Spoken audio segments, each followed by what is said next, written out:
मी पूजा सचिन खलसे 6 वर्ष झालं चालता येत नाहीये, कमरेपासून खाली पूर्ण बॅलन्स नाहीये।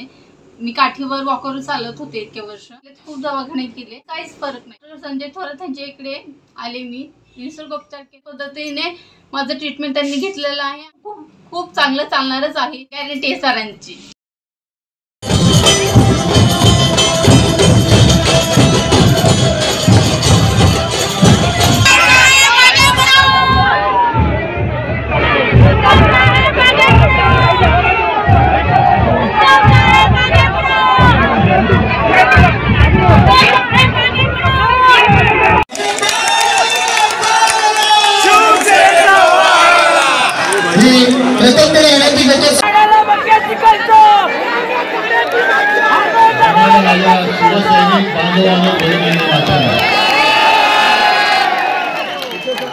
आजचा कार्यक्रम केवळ आणि केवळ शाखा भेटींचा आहे, पण या निमित्ताने मला एक लक्षात येत आहे, लोकशाही मधलं युद्ध म्हणजे निवडणूक, आणि निवडणूक युद्ध म्हटल्यानंतर दारूगोळा तर पाहिजेच, शस्त्र तर पाहिजेच।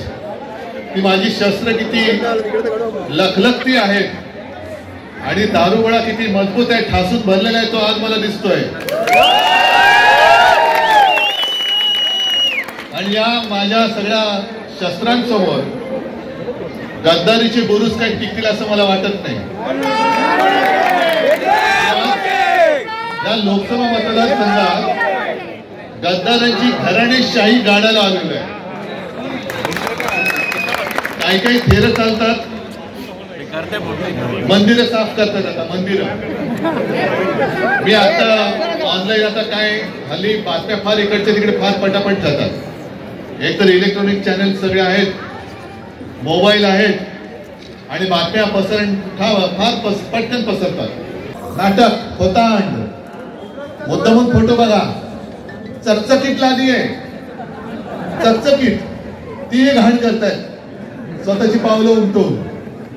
ही सगळी होतांड आहेत, ही सगळी नाटकं आहेत। काल सुद्धा प्रधानमंत्रीजी काळाराम मंदिरात आले, त्यांनी साफसफाई केली, आनंद आहे। या निमित्ताने का होईना मंदिरामध्ये जातायत, साफसफाई करतायत। आपण 2018 साली जाहीर केलं होतं की आम्ही अयोध्येला जाणार, आणि गेलो, शिवजन्मभूमीची माती घेऊन तिकडे गेलो राम जन्मभूमीला, आणि 1 वर्षाच्या आत थंड बसण्यामध्ये पडलेला तो खटला होता, तो सर्वोच्च न्यायालयाने घेतला आणि आपल्या बाजूने मंदिराच्या बाजूने निकाल दिला। आपण जाऊन आलो, तत्पूर्वी मला नाही वाटत पंतप्रधान कधी गेले होते, आपण गेल्यानंतर गेलो। काळाराम मंदिरामध्ये आपण 22 तारखेला जाणारच आहोत। आपण जाहीर केल्यानंतर पंतप्रधान काल काळाराम मंदिरात धावत गेले। आपण मुर्मना राष्ट्रपतीजींना आमंत्रण देणार म्हटल्यानंतर काल घाई गडबडीमध्ये त्यांना एक पटकन एक आमंत्रण पाठवून दिलं। आता आज मी जाहीर करतोय की 22 तारखेच्या आत मला शक्य, बहुतेक ते शक्य होईलच, मी पुन्हा एकदा शिवनेरीला जाणार आहे। शिवजन्मभूमीला वंदन करायला, एक कृतज्ञतेचा भाव म्हणून मी शिवजन्मभूमीला जाणार आहे। मोदीजी, माझ्या आधी आपणही जाऊन या महाराष्ट्रामध्ये तेच जन्माला आलं नसतं तर आज त्या गादीवर बसले, ती गादी तुम्हाला दिसली नसती। म्हणून मी जाणार आहे शिवनेरीला, मोदीजी माझ्या आधी तुम्ही जाऊन या, चालेल आम्हाला। आणि तिकडे सुद्धा साफसफाई थोडी जी काही लोकांना सांगायचं असेल ती करून घ्या, कारण जसा प्रभू श्री राम आम्हाला वंदनीय आहे, तसं आमचे छत्रपती शिवाजी महाराज हे सुद्धा वंदनीय आहेत। पण ते विजय मिळवून देणार, पुन्हा आपला शिवरायाचा, शिवसेनेचा पवित्र भगवा फडकणार। तुम्हाला खूप खूप शुभेच्छा।